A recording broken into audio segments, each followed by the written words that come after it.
Bonjour à tous. Merci au comité scientifique pour l'invitation. Donc, je vais devoir vous parler pendant 15 minutes d'arrêt cardiaque sur hyperkaliémie. Alors, quand j'ai vu le topo, je me suis dit, bah, c'est super, parce que quand tu dois faire un topo, tu ne connais pas forcément toute la biblio. Donc, tu vas te dire, bah, on va regarder s'il y a beaucoup d'articles. Et je me suis dit, c'est sûr, je vais devoir faire un truc d'evidence-based, parce qu'on est sur l'arrêt cardiaque. Et l'arrêt cardiaque, quand on cherche, il y a 93 000 références sur PubMed. Je me suis dit, ça c'est top. En plus, les copains, ils vont avoir des trucs super intéressants à dire. Ils vont parler d'ECMO, de Reboa, de thrombolyse, d'antidote. Ok, c'est vrai, parce que quand on regarde arrêt cardiaque et embolie pulmonaire, on a 1800 références. Puis je me suis dit, je vais faire ma biblio. Et là, j'ai tapé arrêt cardiaque et hyperkaliémie et j'ai eu 4 résultats. Donc là, j'ai eu un peu chaud. Mais donc je vais essayer de vous apporter des messages. Mais globalement, vous allez voir, sur les données spécifiques sur l'arrêt cardiaque hyperkaliémique, on est un peu, comme on pourrait dire, en short. Alors déjà, il faut revenir sur ce qu'est l'hyperkaliémie et on va poser la base avec les définitions. Une hyperkaliémie, c'est une kaliémie supérieure à 5,5 mmol. L'hyperkaliémie modérée, c'est plus de 6 mmol et l'hyperkaliémie sévère, c'est 6,5 mmol. Alors, est-ce que l'hyperkaliémie, c'est fréquent ? Et donc, en fait, on peut revenir à ces vieux papiers, parce qu'en termes d'épidémio, il n'y a pas eu forcément beaucoup de changements. Donc là, on est sur du 1983. C'est une étude monocentrique à Glasgow, 29 000 patients. Et en fait, l'hyperkaliémie, c'est 1% des malades qui vont être hospitalisés. Donc ça reste quand même assez fréquent. Par contre, parmi ces 406 malades, les malades qui vont avoir un arrêt cardiaque sur une hyperkaliémie, d'accord, c'est 1,7%. Donc, l'arrêt cardiaque sur hyperkaliémie, ce n'est pas forcément quelque chose qui va être très fréquent. Et si on cherche sur quelle population, en fait, on a des risques, c'est assez simple. C'est les malades qui seraient insuffisants rénaux. On le voit, là, par exemple, c'est ceux qui ont une altération donc de l'excrétion potassique. Et ça, c'est surtout vrai dès qu'on passe les 7 millimoles. Et après, il y a d'autres facteurs de risque que serait la prise de médicaments. Et je ne vais pas vous faire toute la liste, on pourra en reparler si vous le souhaitez, mais entre autres les IEC, les AINS, tout ce qui peut favoriser, effectivement, pareil, l'insuffisance rénale aiguë. Alors, si on s'intéresse à l'hyperkaliémie en réanimation, globalement, là, c'est un peu plus bas comme taux d'admission. On est entre 0,3 et 0,6%, ça dépend. La cohorte, elle est de 1800 patients, mais ils en éliminent 900 parce que les malades vont être limités. Donc, en fait, que leur hyperkaliémie n'est pas censée être totalement traitée. Donc, en fait, on descend à 0,3%. Mais ce qui est important aussi, c'est de se rendre compte que quand vous avez une hyperkaliémie qui est en réanimation, c'est ce que je disais tout à l'heure, on a vu qu'il y a 1,7% des malades qui vont mourir de cette hyperkaliémie. Et en fait, là, dans cette étude, on peut avoir un peu d'incidence sur l'arrêt cardiaque qui est induit par une hyperkaliémie, et c'est 7,5%. Globalement, quand vous avez une hyperkaliémie qui est sévère, c'est dans cette étude, elle est sévère, il y a 7,5% des malades qui vont présenter un arrêt cardiaque. Donc, ce n'est pas très fréquent l'arrêt cardiaque hyperkalémique, mais quand même, on est aux alentours de 7-10%, il faut y penser. Alors, quels sont les malades qui sont les plus à risque de développer un arrêt cardiaque ?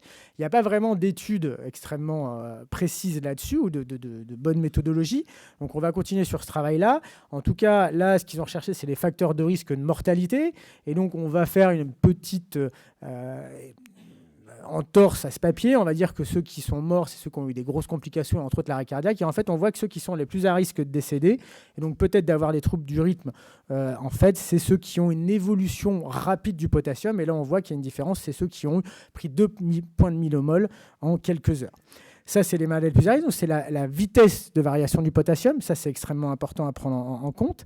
Et deuxièmement, c'est l'apparition d'une insuffisance rénale aiguë.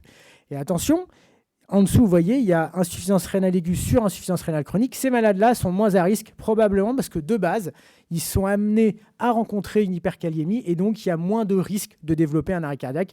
Il y a un peu un effet protecteur de l'hyperkaliémie chronique chez ces malades. Alors très bien. Si on s'intéresse à la physiopathologie donc de l'insuffisance rénale aiguë, de l'hyperkaliémie, on a vu que c'était des malades qui étaient insuffisants rénaux, qui vont avoir de l'acidose ou alors les syndromes de Lees, les Crush syndrome et la iatrogénie. Là, je ne vous apprends rien. Je pense que tous ces facteurs de risque, vous les connaissez. Et pareil, la physiopathologie, elle est assez simple. Il y a une modification du potentiel de repos mandataire. Donc, il y a une repolarisation accélérée, ce qui fait que l'onde T devient pointue. Et après, il y a des modifications du potentiel d'action. Et donc, on va avoir des durées raccourcies. Globalement, le potentiel d'action va être moins long. L'élargissement de la l'onde P, l'élargissement de l'espace PR, l'élargissement du QRS. Et on va arriver jusqu'à la fin à possiblement l'arrêt cardiaque. Alors, on peut présenter ce cas clinique. Il ne faut pas y voir de ma part un quelconque irrespect envers mes collègues réanimateurs médicaux du CHU de Caen. C'est eux qui l'ont publié. Ça a été publié dans le Lancet et c'est en fait un cas assez classique d'hyperkaliémie sur une addition de cellocurine. C'est un malade qui a été alité pendant assez longtemps. Et en fait, on voit que les modifications, quand le potassium monte très vite, apparaissent très rapidement, puisque là, on voit que sur cette diapositive, en fait, il y a l'induction qui est faite à ce moment-là, l'injection de cellocurine, et on voit très vite le potassium monte, on a l'onde T qui devient pointue, les QRS qui s'allergissent de plus en plus progressivement pour arriver à un équivalent de sigmoïde, et on a à ce moment-là globalement une incompétence cardiaque et une dissociation électromécanique et donc un arrêt cardiaque. Donc, on comprend que globalement, si on résume, l'hyperkaliémie, c'est quelque chose qui est régulier. Néanmoins, l'arrêt cardiaque sur hyperkaliémie, ce n'est pas hyper fréquent. Mais il va falloir y penser. Et quand on y pense, il va essayer de falloir le traiter. Alors, comment on peut prendre en charge globalement cet arrêt cardiaque sur hyperkaliémie? Mais déjà, il faut savoir que la valeur d'hyperkaliémie qui va possiblement être associée à un arrêt cardiaque, elle n'est pas de globalement 7-8 millimoles. Ça peut monter jusqu'à 9-10. Il n'y a pas vraiment de grosses données dans la littérature. Si vous regardez toutes les études larges, randomisées, multicentriques sur l'arrêt cardiaque, et il y en a eu beaucoup, on n'a pas de données sur le caractère en fait hypercalémique de ces malades, donc je ne peux pas vraiment répondre, mais en tout cas, on voit que ce n'est pas pour des valeurs qu'on voit habituellement en réanimation. Ce n'est pas parce que votre malade a une hypercalémie qu'il va forcément faire un arrêt cardiaque tout de suite, mais en tout cas, si elle monte au-delà de ces chiffres-là, il faut être vraiment très inquiet. Premier message, qui n'est pas le moindre, c'est qu'en termes de réanimation cardio-pulmonaire, que ce soit de massage cardiaque, de ventilation ou de défibrillation, il n'y a pas de spécificité à la réanimation du patient qui aurait un arrêt hyperkaliémique. D'accord ? Ça, c'est important. Je ne vais pas vous refaire tout l'algorithme de l'arrêt cardiaque, la défibrillation et le massage, mais c'est ça qu'il faut garder en tête. Deuxième point, on va axer cette prise en charge sur 4 axes. D'accord ? Le premier, c'est qu'il va falloir protéger le cœur, protection cardiaque. La deuxième, c'est qu'il va falloir faire baisser le potassium. D'accord ? Donc, au départ, on ne va pas pouvoir le faire sortir du malade, entre guillemets, donc on va le faire rentrer dans les cellules pour que globalement il se cache et qu'il arrête d'empêcher le cœur de fonctionner. Ensuite, il va falloir se poser la question de comment l'éliminer, et après, il va falloir essayer de se poser la question de comment éviter un rebond chez ces malades. Alors pour la première question, c'est la protection cardiaque. Je ne vais pas vous apprendre grand-chose. C'est l'utilisation de calcium. Il y a 2 possibilités. D'accord ? Le chlorure de calcium ou le gluconate de calcium. Le gluconate de calcium est un peu moins chargé en calcium que ne l'est le chlorure. Donc en fait, il faut privilégier probablement le chlorure de calcium dans cette indication-là. Mais il n'y a pas d'études randomisées qui permettent de comparer la supériorité des 2 molécules. Le délai d'action, il est de 1 à 3 minutes. Et si la réanimation n'est pas efficace, chose à garder en tête, la durée d'action est de 30 à 60 minutes. Donc au bout de 30 minutes, si vous n'avez pas réussi à récupérer une activité électrique et mécanique, à ce moment-là, posez-vous la question de refaire une injection de gluconate de calcium. Pour ce qui est du transfert intracellulaire de potassium, théoriquement, on a 3 possibilités, le bicarbonate de sodium, l'insuline glucose et les bêta-2 mimétiques. Alors globalement, vous êtes d'accord avec moi, chez un malade qui ne respire pas, vous pouvez mettre tous les bêta-2 mimétiques que vous voulez, ça ne va pas forcément bien fonctionner. Donc vous allez tourner autour de 2 molécules, les bicarbonates de sodium ou l'insuline glucose. Là encore, et c'est extrêmement intéressant, et d'ailleurs, s'il y a des internes qui cherchent à faire des thèses, il y a très peu de données qui ont comparé l'efficacité, il n'y en a même pas qui ont comparé l'efficacité de ces différents types de thérapeutiques pour faire baisser le potassium. Donc c'est possiblement assez simple à faire et ça peut être des idées de thèse ou d'études plus larges. Donc, si on regarde pour le bicarbonate de sodium, qu'est-ce qui est recommandé ? C'est 100 à 250 ml de bicarbonate, de 4,2%, et ça sur 10 minutes. Et pour l'insuline glucose, on est sur du G10 avec 10 unités d'insuline ou du G30 avec 30 unités. C'est comme le fractionné pour ceux qui font de la course, c'est du 30-30. Ça marche très bien. Il faut le faire assez rapidement, donc c'est en 30 ou 60 minutes. Donc, vous voyez déjà, il y a 2 points qui sont importants. C'est que les thérapeutiques que vous mettez en place, en fait, elles vont avoir peut-être un délai d'action. D'accord, hormis le bicarbonate qui peut jouer plus rapidement, avant d'être efficace. Et donc, c'est des arrêts cardiaques qu'il va falloir possiblement réanimer de manière prolongée. Voilà. Un des derniers points, c'est l'élimination du potassium. Alors, comment éliminer le potassium chez ces malades ? Alors, globalement, on n'a pas beaucoup de possibilités hormis la dialyse. Une autre possibilité, ça serait de faire du Lasix, mais je pense que personne d'entre nous ne fera du Lasix en bolus IV chez un malade en arrêt cardiaque. Ou en tout cas, je ne vous le recommande pas, mais en tout cas, voilà. Donc là, la question qui va se poser, et c'est là où c'est extrêmement un peu complexe, c'est comment débuter cette épuration extra-rénale. Donc en fait, on va avoir soit de l'hémodialyse, soit de l'hémofiltration. Alors, on a tendance à dire qu'en fait, en termes d'épuration des petites molécules, les deux ne font pas de différence, mais c'est vrai qu'on pourra peut-être au départ être un tout petit peu plus efficace avec l'hémodialyse, et surtout, il va falloir commencer à mettre des débit. Parce que vous allez voir qu'en fait, il y a deux solutions, il y a deux grandes présentations cliniques. Il faut commencer avec un bain sans potassium. Il faut faire attention à ça. Quand vous commencez avec un bain sans potassium, les variations peuvent être très rapides. Et à l'inverse, vous pouvez avoir des effets délétères très vite si votre kaliémie baisse de manière trop importante.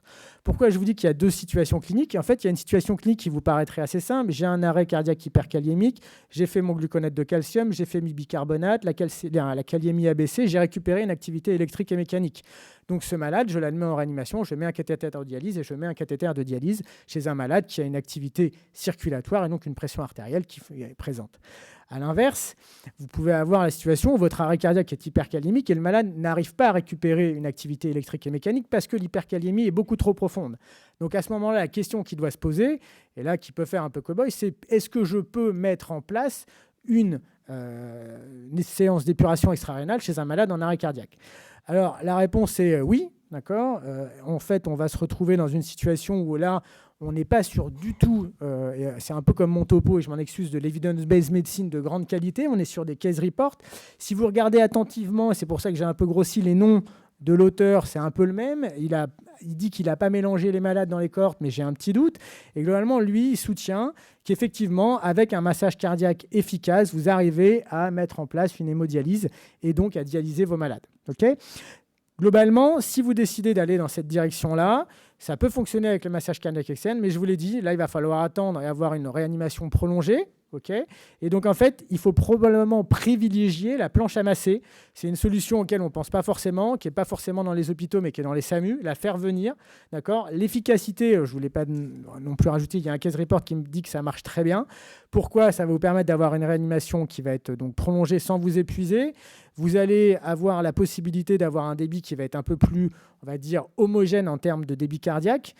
Effectivement, quand on se retrouve des fois à masser avec l'infirmier qui fait du bodybuilding ou moi qui suis un peu moins taillé, on peut s'imaginer que j'ai un peu plus de mal à avoir un débit sang suffisant. Donc en fait, il faut y penser si vous êtes dans cette situation-là. Et il y a une dernière situation qui est totalement imaginable. C'est cet arrêt cardiaque qui serait hypercalémique, qui serait prolongé, qui serait réfractaire, à laquelle se poserait la question, si le pronostic est bon, et ça doit être une discussion pluridisciplinaire, de mettre une ECMO pour brancher sur l'ECMO, ces malades-là, une séance d'épuration extra-rénale pour faire baisser le potassium. Donc, en fait, la vraie problématique de l'arrêt cardiaque hypercalémique, vous l'avez vu, c'est quand vous l'avez identifié, et ça, on pourra en discuter lors des questions, c'est peut-être pas la chose la plus simple, c'est de trouver la meilleure façon de faire baisser le potassium. Pour ce qui est de le faire rentrer dans les cellules et de protéger le cœur, je pense que je vous apprends rien, c'est le traitement de l'arrêt cardiaque, le traitement de l'hypercalémie. La vraie question, ça va être de comment gérer cette élimination du potassium qui aurait un arrêt cardiaque réfractaire. Et à ce moment-là, je pense qu'effectivement, la solution ECMO ou planche à masser est une solution qui serait intéressante. Alors, si on conclut, l'arrêt cardiaque sur hypercalémie, c'est peu fréquent. Il faut y penser quand les autres causes rapidement réversibles ont été éliminées. D'accord ? Donc, en fait, si vous, en screenant le malade, vous avez la sensation que vous avez éliminé toutes les autres causes, il faut y penser. Peut-être, bien sûr, et évidemment, regarder le dossier. Ça, c'est quelque chose, on ne va pas faire de ce qui est du management de la prise en charge de l'arrêt cardiaque, mais prendre un peu de recul, regarder le dossier. Est-ce que ce malade avait une insuffisance rénale aiguë? Quelle était sa dernière valeur de kaliémie? Si vous avez un doute, demandez un gaz du sang. On ne le fait pas forcément systématique sur l'arrêt cardiaque, mais ça peut être intéressant.